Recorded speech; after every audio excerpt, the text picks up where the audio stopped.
సర్వాధికారియు నిరంతర స్తోత్రార్హుడు యేసుక్రీస్తు ప్రభువారి ప్రశస్త నామంలో ఉదయకాలపు వర్తమానాల కొరకు ఎదురు చూస్తున్న మీ అందరికీ ఇమాన్యుయల్ మినిస్ట్రీస్ తరపున మా శుభాభివందనాలు తెలియచేస్తూ ఉన్నాను. క్రీస్తునందు మాకు అత్యంత ప్రియమైన దైవజనాంగమా, ఎలా ఉన్నారు? గడిచిన 3 దినాల నుండి అరుణోదయ ప్రార్థన, ఆ ప్రార్థనలో దాగిన ఆశీర్వాదం, ఆ ప్రార్థన చేయటానికి కలిగిన ఆటంకాలు, అరుణోదయ ప్రార్థనలో మనం తప్పకుండా చేయాల్సిన 7 ప్రార్థన అంశాలు వేలాది కొలది ప్రజలు విని మా ప్రార్థన బలిపీఠాలు కట్టుకుంటున్నాం అన్నయ్య, అరుణోదయపు దినాన లేవటంతో ఎలా మన ప్రార్థన ప్రారంభించాలో దేవుడు మాతో మాట్లాడారని ఒకరు కాదు, ఇద్దరు కాదు, కొన్ని వేల సంఖ్యలో మీరు పొందుకున్న ఆత్మీయ అనుభూతిని తెలియచేశారు. అందుకై నిండు మనసుతో ప్రభుని స్తుతిస్తూ మీరు పొందుకున్న అనుభూతి తెలియచేస్తున్నారు అనే కంటే కూడా చాలామంది కామెంట్ బాక్స్లో మాకు మెసేజ్ చేస్తూ మేము కూడా 3ంటికి లేస్తున్నాం అన్నయ్య, 5 దాకా ప్రార్థన చేసుకుంటున్నాం, 4ంటికి లేస్తున్నాం అన్నయ్య, 4:30, 5ంటికి లెగుస్తున్నాం, 5 లోపే లెగుస్తున్నాం. ప్రతి దినం ఉదయం 1 గంట, గంటన్నర, అనుకూలతను బట్టి 2 గంటలు ప్రభు సన్నిధిలో మేము కూడా ప్రార్థనలో గడుపుతున్నామని దేవుని కృప కొన్ని వందల సంఖ్యలో మెసేజ్లు పంపిస్తూ ఉన్నారు. మీకు ప్రతిరోజు వాక్యం బోధించే దైవ సేవకునిగా మీ దగ్గర నుంచి కోరుకునేది ఇంతకు మించి నాకు మరొకటి ఏది ఉండదు. మీరు ఆత్మీయంగా కట్టబడుతున్నారు, భక్తిలో ఎదుగుతున్నారు, విశ్వాసంలో ప్రార్థనా జీవితంలో మరి బలపడుతున్నారు అన్న వార్త మాకు బహు సంతోషాన్ని కలుగు చేస్తుంది. అంతకు మించిన సంతోషం మరొకటి ఏది లేదు కదా. వ్యవసాయదారుడు విత్తిన విత్తనాలు మొలకెత్తితే అది ఆ రైతుకు పండగే కదా. నేను అందిస్తున్న వర్తమానాలు మీ హృదయ క్షేత్రాల్లో ఫలభరితంగా మార్చబడుతున్నాయంటే అంతకు మించిన సంతోషం మా హృదయంలో ఏముంటుంది? అందుకై నిండు మనసుతో ప్రభుని స్తుతిస్తూ ఓ ప్రాముఖ్యమైనటువంటి ప్రకటన. బుధవారం అనగా వచ్చే వారం సెలవు దినం ముందు బుధవారం, అందుకని పగటిపూట ఓ ప్రత్యేకమైన ప్రార్థనా కూటం ఉదయం 27వ తారీఖు, అది పబ్లిక్ హాలిడే. హాలిడే ఎప్పుడు వచ్చినా మనకు హోలీడే, అందరికీ హాలిడే జాలీడే, మనకు holiday holiday, nothing but prayer day. అయితే నా చిన్న మనవి ఏంటంటే, మీరెవరూ మందిరాలకు రావాల్సిన అవసరం లేదు. మీకు ఏమాత్రం అవకాశం ఉన్నా కుటుంబ సమేతంగా ఉపవాసం ఉండి మీ కుటుంబాల్లోనే ఉపవాస ప్రార్థన ప్రకటించుకోండి. సహజంగా సంఘాలకు వచ్చి మనం ప్రార్థన చేస్తాం, అవసరమే. సమాజంగా కూడి ప్రార్థన చేస్తాం, వ్యక్తిగతంగా ఉపవాసం ఉంటాం. కానీ కుటుంబంగా ఇంట్లో ఉపవాసం ఉండేది చాలా అరుదు కదా. 27వ తారీఖు సెలవు దినం, మీ అన్నగా, మీ కుటుంబ సభ్యునిగా, మీ క్షేమాన్ని కోరుకునే దైవజనునిగా నా చేతులు జోడించి బ్రతిమలాడుకుంటున్నాను. 27వ తారీఖు ఉదయం 10 గంటల నుంచి 1 గంట వరకు లైవ్ అందించబడుతుంది. లైవ్లోనే మీ గృహాల్లోనే ఉండి మాతో కలిసి ఉపవసించి ప్రార్థించండి. కుటుంబాలు కట్టబడినట్లు, దేవుడు మనకు అనుగ్రహించిన పిల్లలకు శ్రేష్టమైన భవిష్యత్తు దేవుడు అనుగ్రహించినట్లు. ప్రార్థనకు మించి బలమైన ఆయుధం ఏముంది? అందుకని సరిగ్గా 10 గంటలకు ప్రారంభమవుతుంది, 1 గంటకల్లా ముగించబడుతుంది. Holiday, nothing but prayer day. తప్పకుండా కుటుంబ సమేతంగా పాలుపంపులు పొందుతారు కదూ. Thank you. మంచిది. ఈ దినం పరిశుద్ధాత్మ దేవుడు ఓ ప్రత్యేకమైన అంశం మీద మీతో వాక్యం పంచుకోమని ఆత్మదేవుడు నా హృదయాన్ని పూరుకొల్పారు. ఆయన పురికొల్పిన అంశంలో ఉన్న ప్రధాన విషయం ఏంటంటే, ఎన్నో కుటుంబాలు ఆధ్యాత్మికంగా ఎదగకుండా, ఆరోగ్య విషయంలో ఎదగకుండా, ఆర్థికంగా ఎదగకుండా, శాంతి సమాధానాలలో ఎదగకుండా, ఉద్యోగ వ్యాపారాల్లో ఎదగకుండా ఒక దుష్ట శక్తి కుటుంబాల మీద పనిచేస్తూ ఉంది. ఆత్మదేవుడు నా హృదయాన్ని రేపుతున్న మాట, తమ్ముడు, ఎన్నో సంవత్సరాల నుంచి ఇంటిల్లపాది కష్టపడి పనిచేస్తున్న ఎదుగు బొదుగు లేని స్థితిలో కుటుంబం ఉందా? అటు ఆర్థికంగా, ఇటు ఆత్మీయ, ఎన్నో కోణాలలో ఎదుగుదల లేని స్థితిలో నీ కుటుంబం ఎక్కడ వేసిన గొంగలి అక్కడే అన్నట్లుగా స్తబ్దంగా నిలిచిపోయిందా? ఈరోజు ప్రభు మాట్లాడుతున్న మాట, నీవు ఎదగకుండా ఏ దుష్టశక్తి ఆటంకంగా పనిచేస్తుందో వాడి క్రియలు, నీ భుజాల మీద వాడు పెట్టిన కాడి మ్రాను యేసు నామం పేరిట విరగొట్టబడునుగాక. ఇదే దేవుడు నా హృదయంలో ఉంచిన దివ్యమైనటువంటి వాక్యం. చూడండి, నహూము గ్రంథం 1వ అధ్యాయం 13వ వచనం దైవజనులు చదువుతారు. వారి కాడిమ్రానును నీ మీద ఇక మోపకుండా నేను దానిని విరగొట్టేదను, వారి కట్లను నేను తెంపేదను. ఇక్కడ అంటున్నారు కదా, వారి కాడిమ్రాను నీ భుజాల మీద ఇక మీదట నేను మోపనీయను, వాడు కట్టిన కట్లు ఇక మీదట నేను కట్టనీయను, వాటిని తెంపేస్తాను అంటాడు. ఎవరి ద్వారా? ప్రవక్త అయిన నహూము ద్వారా. దైవజనమ, నహూము అనే పేరుకున్న అర్థం ఆదరణ.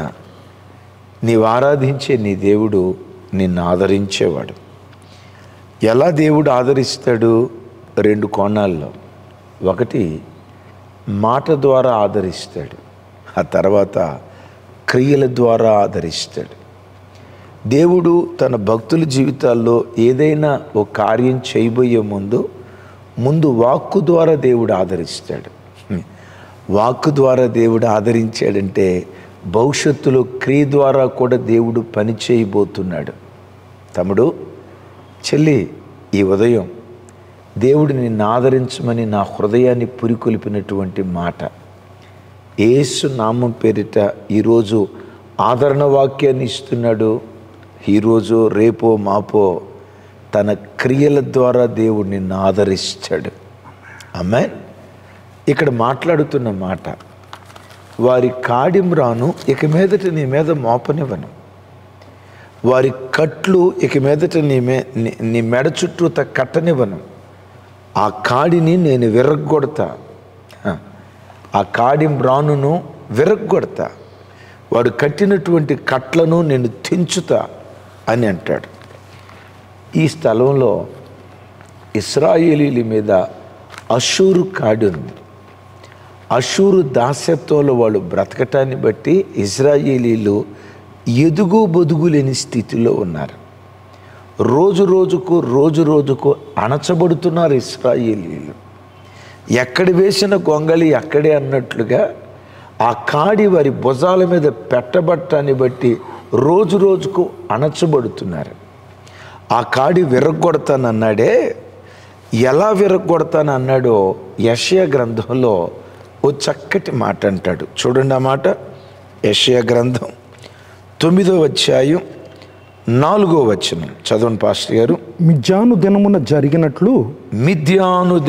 జరిగినట్లు వాని బరువు కాడిని నీవు విరిచి ఉన్నావు, వాని మెడను కట్టు కర్రను, వాని తోలు వాని కొరడాలను విరిచి ఉన్నావు. ఆమేన్, ఆమేన్. మరొక్కసారి నేను చదువుతాను. చూడండి, 9వ అధ్యాయం 4వ వచనంలో అంటాడు, మిద్యాను దినమున జరిగినట్లు వాని బరువు కాడిని నువ్వు విరిచి ఉన్నావు. మిద్యాను దినాల్లోనట, అదే మిద్యానీయులు అని న్యాయాధిపతుల గ్రంథంలో చూస్తాం కదా, మిద్యానీయుల కాడి ఇశ్రాయేలీల మీద ఉంటే ఆ కాడిని దేవుడు విరిచివేశాడట. వారు కట్టిన కట్లను దేవుడు తెంచేశాడట. అంటాడు దేవుడు ఇక్కడ, ఈరోజు అషూరు కాడి కింద నలిగిపోతున్న నా ప్రజలైన ఇశ్రాయేలీలారా, ఎదుగు బొదుగు లేకుండా అణిచివేస్తున్న ఆ కాడిని, మిద్యాను కాడిని విరగొట్టినట్లుగా ఈ కాడిని నేను విరగొట్టబోతున్నాను. ఆ కట్లను నేను తెంచబోతున్నాను. మిద్యాను దినాల్లో జరిగించినట్లుగా ఈ దినాల్లో నేను జరిగిస్తాను అంటాడు. ఓ మాట, మిద్యాను దినాల్లో ఇశ్రాయేలు భుజాల మీద ఉన్న కాడేంటి? ఎదుగు పొదుగు లేకుండా ఆ కాడి ఇశ్రాయేలీలను ఎలా అణిచివేసింది? మిద్యాను దినాల్లో ఇశ్రాయేలీలు ఎదగలేకపోయారా? అవును, ఎదగలేకపోయారు. ఎందుకు ఎదగలేకపోయారు? ఏం జరిగింది? న్యాయాధిపతుల గ్రంథం 6వ అధ్యాయం చూడండి. న్యాయాధిపతుల గ్రంథం విలువైన మాటలు 6వ అధ్యాయం చూడండి. 6వ అధ్యాయం మొదటి వచనం నుంచి 4వ వచనం వరకు, 6వ వచనం వరకు చదివితే బాగుంటుంది. సరే, నేను 3వ వచనం నుంచి చదువుతాను. ఇశ్రాయేలీలు విత్తనములు విత్తిన తర్వాత మిద్యానీయులను అమాలేకీయులను తూర్పు నుండి వారును తమ పశువులను గుడారములను తీసుకొని మిడతల దండంత విస్తారముగా వారి మీదకి వచ్చిరి. వారి ఎదుట దిగి గాజాకు పోవునంత దూరము భూమి పంటను పాడు చేసి ఒక గొర్రెను కానీ, ఎద్దును కానీ, గాడిదను కానీ, జీవన సాధనమైన మరి దేనిని కానీ ఇశ్రాయేలీలకు ఉండనీయలేదు.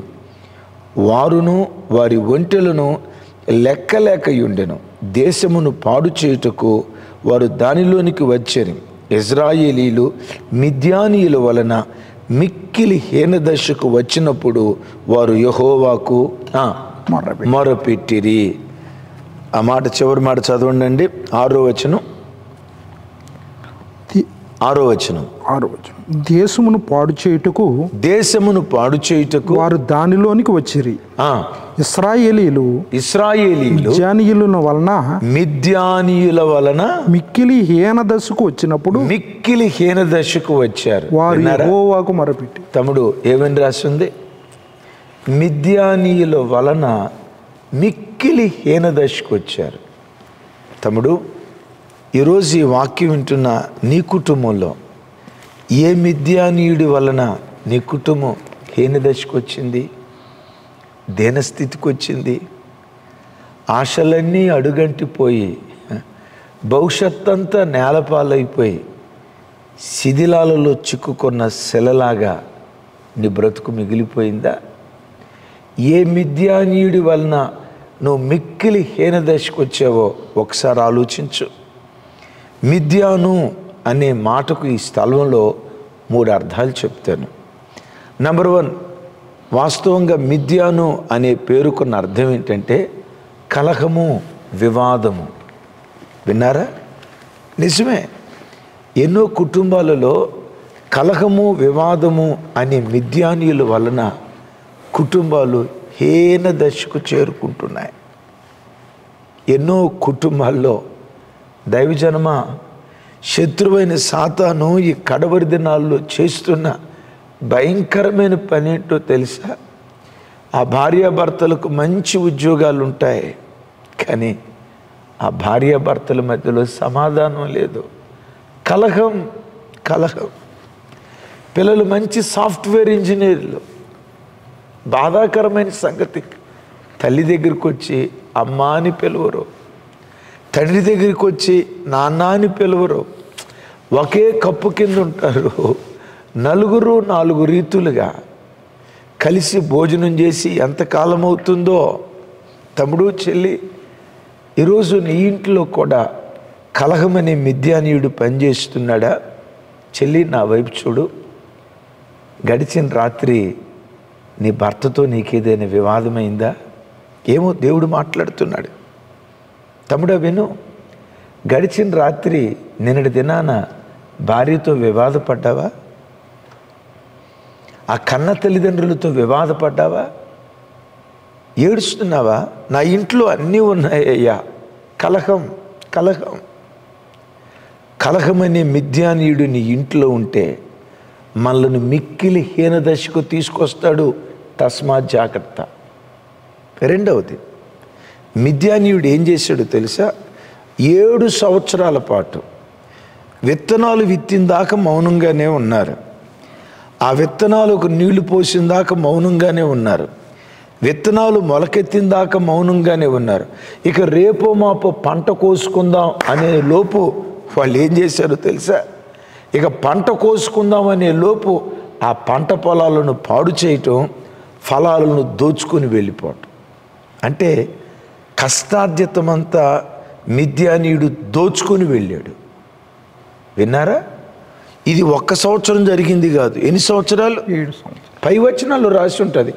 7 సంవత్సరాల పాటు అమ్మయ్య విత్తనాలు విత్తాం, పంట పైకొచ్చింది, రైట్, విస్తారంగా పండాయి, 100 పండాయి, ఇక పంట కోసుకుందాం అనే లోపు మిద్యానీయుడు రావటం, పంటను దోచుకొని వెళ్ళటం, లేదా పంటను పాడు చేయటం. కష్టార్జితం అంతా అన్యాక్రాంతమైపోతుంది. నిజమే. కొంతమంది చెప్తారు, అన్నయ్య నెలకు ₹1,00,000 మేము సంపాదించేది, కానీ 85,000 రూపాయలు వడ్డీలు, ఇన్స్టాల్మెంట్లు, అదేదో అంటారు కదా క్రెడిట్ కార్డులు, ఏమంటారు చిన్న వాటిని, ఈఎంఐలు. నెలకు ₹1,00,000 సంపాదిస్తే కనీసం ఇంటికి 15,000 తీసుకురాలేకపోతున్నామన్నా. ఏమైపోయింది? వడ్డీ వ్యాపారస్తులు తినేస్తున్నారన్నా. ఏమైపోయింది? అప్పులోళ్ళు తినేస్తున్నారన్నా. ఏమైపోయింది? తెలియని ఖర్చు వచ్చి పడుతుందన్నా. ఆ పంట పొలం మీద మిద్యానీయుడు పడినట్లుగా మా కష్టార్జితాన్ని శత్రువు దోచుకొని వెళ్ళిపోతున్నాడన్నా. ఇదన్నా మా బాధ. కొన్ని 100 మంది ఏడుస్తూ చెప్పే మాట, తమ్ముడు, చెల్లి, నీ కష్టార్జితం కూడా సిలి సంచులు వేసుకున్న డబ్బులాగా బ్రతుకు మారిపోతుందా? భార్యాభర్తలు రెక్కల ముక్కలు చేసుకొని కష్టపడుతున్నావయ్యా, సంపాదించిన డబ్బు ఏమైపోతుందో అర్థం కావట్లేదయ్యా, అన్యాక్రాంతం అయిపోతుందయ్యా. మిద్యానీయుడి వలన ఎక్కడ వేసిన గొంగళి ఎక్కడే అన్నట్లుగా ఎదుగు బొదుగు లేని స్థితిలో ఉన్నావా? నజరేయుడైన యేసు నామం పేరిట మిద్యానీయుడనే కాడి, అశూర్యుడనే కాడి యేసు నామములో ఈ దినమున విరగగొట్టబడునుగాక. ఆమేన్.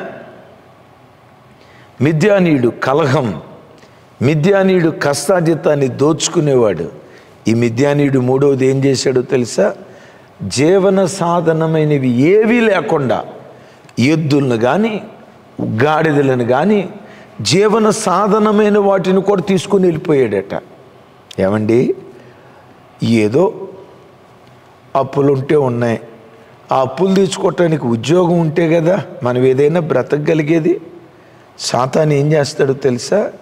కష్టార్జితాన్ని సిల్లి సంచులు వేసుకునేటట్లుగా చేయటం మాత్రమే కాదు, ఆ కష్టపడి చేసుకోవటానికి ఉద్యోగం కూడా లేకుండా చేస్తాడు. జీవన సాధనం, ఆ రోజుల్లో వ్యవసాయం చేసుకోవడానికి జీవన సాధనం ఏది?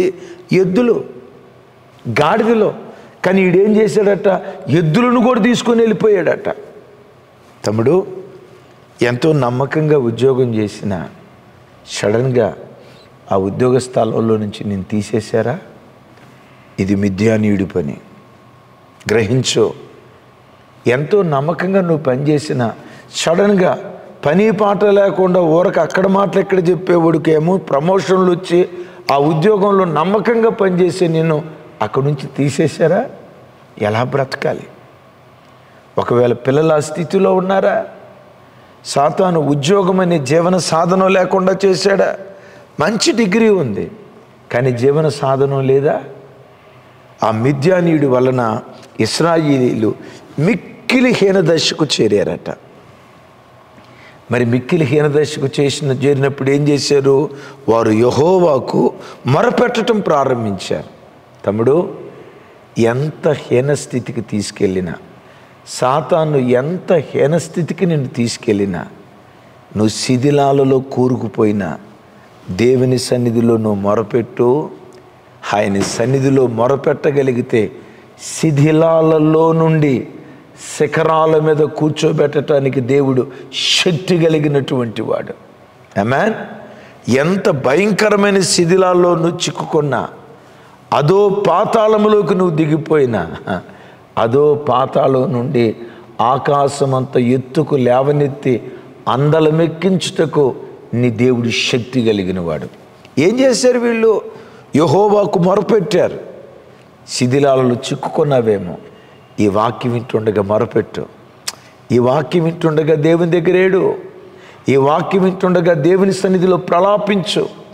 అలా ప్రలాపిస్తే ఉపవాస దినాల్లో విన్నాం, బాధకులను గూర్చి వారు మొరపెట్టగా శూరుడుకు ఒక రక్షకుని యెహోవా పంపును అని రాసింది కదా. వాళ్ళ ప్రార్థనను బట్టి ఒక రక్షకుని దేవుడు లేవనెత్తాడు. ఆ రక్షకుడే ఎవరు చెప్పండి? గిద్యోను. పరాక్రమము కలిగిన బలాజ్యుడా గిద్యోనును లేవనెత్తాడు. నా మాట విను. ఏ కాడి నీ భుజాల మీద ఉండి అణిచివేస్తున్నా, ఆ అణిచివేతల మధ్యలో దేవుని సన్నిధిలో మొరపెట్టు. నీ ఇంటిలో నుండి రక్షకులను దేవుడు లేవనెత్తుతాడు. నీ కడుపున పుట్టిన బిడ్డల్ని రక్షకులుగా దేవుడు మారుస్తాడు. లేదా ఒక తెలియని వ్యక్తులే నీ జీవితంలో ప్రవేశించి రక్షకులుగా నేను లేవనెత్తటానికి దేవుడు కృప చూపించునుగాక. రక్షకుడైన గిద్యోను లేచి ఆ దేశంలో ఏం చేశాడో తెలుసా? మిద్యానీయులు వాళ్ళని అణచడానికి కారణమైన ఆ అపవిత్రమైన వాటిని దేశంలో నుంచి తొలగించాడు. ఇది ఆ తర్వాత వచనాల్లో మనం చూస్తాం. 7వ అధ్యాయం 6వ అధ్యాయం 25వ వచనం నుంచి 32వ వచనం వరకు ఆ మాటలు మనం చూస్తాం. దైవజనమా, వీళ్ళు అణిచివేయబడటానికి శాపగ్రస్తమైన వాటిని వాళ్ళ మధ్యలో ఉంచుకున్నారు. పూర్తిగా నువ్వు అణిచివేయబడటానికి నీ పాపం కారణం అని నేను అనను, కానీ ఒకవేళ నీ బ్రతుకులో నువ్వు ఎదగకుండా చేస్తున్న ఆ శత్రువైన సాతాను నీ ఇంట్లో ప్రవేశించడానికి ఏదైనా పాపం కారణమైందేమో, దేవునికి అయిష్టమైన అపవిత్రత ఏదైనా కారణమైందేమో, దేవునికి ఆయాస్కరమైన చెడుతనం ఏదైనా నీలో ఉందేమో, ఈ వాక్యం వింటుండగా యేసు నామం పేరిట ఆ చెడుతనాన్ని నువ్వు తొలగించుకుందువుగాక. మనలో ఉన్న చెడుతనాన్ని తొలగించుకుంటే జరిగే ఒక అద్భుతమైన కార్యం. అదే న్యాయాధిపతుల గ్రంథం చూడండి ఒకసారి. 10వ అధ్యాయం చదవండి పాస్టర్ గారు. 16వ వచనం. న్యాయాధిపతుల గ్రంథం 10వ అధ్యాయం 16వ వచనం చదవండి. యెహోవాను సేవింపవలెనని తమ మధ్య నుండి అన్య దేవతలను తొలగింపగా ఆయన ఆత్మ ఇశ్రాయేలు కలిగిన దురవస్థను చూచి సహింపలేకపోయాను. బాబా, వారి మధ్యలో దేవునికి అయిష్టమైనవి తొలగించుకుంటే వారి కలిగిన దురవస్థను చూసి యెహోవా ఆత్మ సహించలేకపోయింది. ఏమండి, దురవస్థ ఎన్నో దినాల నుంచి కలిగి ఉంది, కానీ అప్పుడు దేవుని ఆత్మ చూశాడు కానీ మౌనం అయిపోయాడు. ఎప్పుడైతే శాపగ్రస్తమైన వాటిని తొలగించుకున్నారో వారి దురవస్థను చూసి ఆత్మదేవుడు సహించలేకపోయాడట. ఇది యెఫ్తా కాలంలో జరిగింది. అయితే ఇది గిద్యోను కాలంలో కూడా సేమ్ అదే జరిగింది. దైవజనమా, నిన్ను నువ్వు దిద్దుబాటు చేసుకుంటే, నువ్వు దురవస్థలో ఉంటే చూసి దేవుని ఆత్మ మౌనంగా ఉండదో. నిన్ను దిద్దుబాటు చేసుకునే కొలది దేవుని ఆత్మని యుద్ధ భూమిలో అడుగుపెట్టి నీ ప్రతి పోరాటం నుంచి విడుదల దయచేయటం ప్రారంభిస్తాడు. ఏ పోరాటాన్ని ఈ గడియలో అనుభవిస్తున్నావో, ఏ సమస్యను ఈ గడియలో నువ్వు అనుభవిస్తున్నావో, ఏ సమస్యల కొలిమిలో నలగొట్టబడి రోజు రోజుకు అణచబడి ఏ కాడి రోజు రోజుకు నిన్ను అణుస్తుందో, నజరేయుడైన యేసు నామం పేరిట నీ భుజాల మీద ఉన్న ప్రతి కాడి యేసు నామంలో విరగొట్టబడును గాక. ఆ కట్లు తెంచబడును గాక. దేవుని ఆత్మ దురవస్థను చూసి సహించలేక గిద్యోను మీదకి దేవుని ఆత్మ దిగి వచ్చాడు.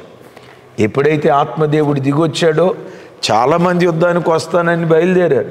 చివరకు మిగిలింది ఎంతమంది? జస్ట్ 300 మంది. ఆ 300 మందితో దేవుడు వాళ్ళను బలపరిచి మిద్యానీయుల మీద అఖండమైన విజయాన్ని పొందారు. మిద్యానీయులు ఒకళ్ళ ఇద్దరా? ప్రారంభంలో చూసాం కదా, మిడతల దండంత విస్తారంగా వచ్చారట. ఎంతమంది సార్? చెప్పాలి ఎంత? మిడతల దండంత విస్తారంగా వస్తే మిడతల దండంత విస్తారమైన సైన్యాన్ని 300 మంది సైనికులతో గొప్ప విజయాన్ని పొందాడు. తమ్ముడు, చెల్లి, నిన్ను అణిచివేసే సమస్యలో మిడతల దండంత విస్తారంగా ఉన్నాయా? ఆ మిడతల దండంత విస్తారమైన సమస్యలను జయించడానికి శక్తి లేక 300 మంది అంత బలహీనమైన స్థితిలో ఉన్నావా? నీకున్న శక్తి కొంచెమేనేమో. నిన్ను ఆవరించిన దేవుడు బలవంతుడు కదా. నీలో ఉన్నవాడు లోకములో ఉన్నవానికంటే గొప్పవాడు కదా. ఎప్పుడైతే నువ్వు దిద్దుబాటు చేసుకోవటం ప్రారంభిస్తావో నీకున్న కొంచెం సామర్థ్యంతోనే చిత్ర విచిత్రాలు జరిగించటం దేవుడు ప్రారంభిస్తాడు. Praise the Lord. ఆ 300 మందితోనే గొప్ప విజయాన్ని మిద్యానీయుల మీద పొందుకొని ఇశ్రాయేలీల మీద ఉన్న ఆ కాడిని దేవుడు విరిచేశాడు. ఇక్కడేమంటాడు తెలుసా? మిద్యాను దినాల్లో ఉన్న కాడిని ఎలా విరిచానో ఈరోజు అషూరులనే కాడి ఉంది కదా, ఆ కాడిని నేను విరవబోతున్నాను. ఆ కాడిని విరిచిన తర్వాత ప్రజలు ఎలా బ్రతికారో పాస్టర్ గారు ఒకసారి చూడండి. 8వ అధ్యాయం 28వ వచనం చదవండి. మిద్యానీయులు ఇశ్రాయేలీయుల ఎదుట అనపబడి అటు తరువాత తమ తలను ఎత్తుకొనలేకపోయిరి.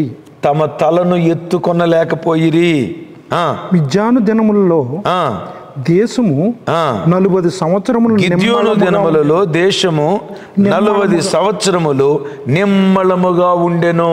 పెద్దగా చెప్దాం ఆమేనని. ఆమేన్. ఏమని రాస్తుంది? మిద్యానీయులు ఇశ్రాయేలీయుల ఎదుట అణచబడ్డారు. గతంలో ఏం జరిగింది? మిద్యానీయులేమో ఇశ్రాయేలీయులను అణిచారు. ఇక్కడేం జరిగింది? ఇశ్రాయేలీయుల ఎదుట మిద్యానీయుల్ని దేవుడు అణిచేశాడు. తమ్ముడు, ఏ రోగం నీ ఎదుగుదలను అణిచేస్తుందో, ఏ అప్పులు నీ ఎదుగుదలను అణిచేస్తూ ఉన్నాయో, ఏ అజ్ఞానం నీ ఎదుగుదలను అణిచేస్తూ ఉన్నాయో, నీ ఎదుగుదలను అణిచివేస్తున్న ప్రతి దుష్టశక్తుల ప్రభావాన్ని ఈ దినం దేవుడు అణిచివేయునుగాక. గడిచిన దినాల్లో నీ మీద స్వయవిహారం చేసిన సమస్యలు నీ ఎదురు తలెత్తుకోకుండా అవి తలదించుకునేటట్లు దేవుడు కార్యం చేయునుగాక. గిద్యోను దినాల్లో 40 సంవత్సరాలు దేశం నిమ్మలంగా ఉంది. ఇది దేవుడు గుర్తుకు తెస్తా? ఇశ్రాయేలీలారా, అషూరీల కాడి మీ మీద ఉందని భయపడుతున్నారా? ఆ కాడి నేను విరగొట్టేస్తాను, ఆ తాళ్ళు నేను తెంపేస్తాను. నా వైపు చూడండి తమ్ముడు, చెల్లి, నీ భుజాల మీద ఏ కాడి ఉంది? మిద్యాను కాడిని విరిచినట్లు, అషూరు కాడి విరిచినట్లు నీ ఎదుగుదలకు ఆటంకంగా ఉన్న ప్రతి కాడిని నా దేవుడు విరగొట్టునుగాక. ఏ కాడి నీ ఎదుగుదలకు ఆటంకంగా ఉందో ఆ కాడి విరగొట్టబడినట్లుగా మీ కొరకు చిన్న ప్రార్థన చేస్తాం. దైవజనులు ప్రభుదాస్ గారు మీ కొరకు ప్రార్థన చేస్తారు. ఏ కాడి మీ భుజాల మీద ఉందో ప్రభు వైపు చేతులెత్తి చూపించండి. మీ కొరకు ప్రార్థన. మహాగణుడా, నీకు వందనాలు చెల్లిస్తున్నాం. సేవకుల్ని నిలబెట్టి నాయనా ఈ ఉదయకాలపు వర్తమానం ద్వారా మా అందరితో మీరు మాట్లాడిన విధానాన్ని బట్టి నేను స్తుతిస్తున్నాను. యేసు నామములో ఆ యొక్క మిద్యానీయులు అనేటువంటి కాడి యేసు నామములో విరగొట్టబడునుగా. అయ్యా నాయన, బిడ్డల మీద పనిచేస్తున్నటువంటి ప్రతి బలహీనత, ప్రతి కష్టము, వ్యాధి, బాధ యేసు నామములో లయమైపోవునుగా. నిమ్మళమైనటువంటి నెమ్మదిని అయ్యా కుటుంబాల మీదకి మీరు కుమ్మరించమని ప్రార్థిస్తున్నాం. ఆనాటి ఇశ్రాయేలు ప్రజల మీద 40 సంవత్సరాలు నిమ్మళమైనటువంటి వాతావరణాన్ని అనుగ్రహించున్నట్లుగా ప్రభా ప్రతి వింటున్నటువంటి ప్రతి కుటుంబం మీదకి నిమ్మళమైనటువంటి వాతావరణాన్ని యేసు నామములో అనుగ్రహించమని ప్రార్థిస్తున్నాం. మీరు అనుగ్రహిస్తున్నందుకు స్తోత్రం నాయన. ఎంతమంది అయితే ఈ ఉదయకాలపు వర్తమానము ద్వారా అయ్యా వింటూ ఉన్నారు ప్రభా, ఆ బిడ్డలందరినీ మీరు బలపరచండి, ఆదరించండి, లేవనెత్తండి ప్రభా. అయ్యా ఉన్నతమైనటువంటి ఆశీర్వాదాలతో నింపండి, కృపా క్షేమాలతో నింపండి. ప్రార్థన ఆలకించండి. యేసు శక్తి కలిగిన నామములో ప్రార్థించి పొంది ఉన్నాము తండ్రి. ఆమేన్. తండ్రి అయిన దేవుని ప్రేమ, కుమారుడైన యేసు క్రీస్తు వారి దివ్య కృప, పరిశుద్ధాత్మ దేవుని సహవాసం మనకు సకల పరిశుద్ధులకు సదా తోడయుండి నడిపించునుగాక. ఆమేన్. Thank you. కృపా సమాధానాలు మనందరికీ తోడయుండునుగాక.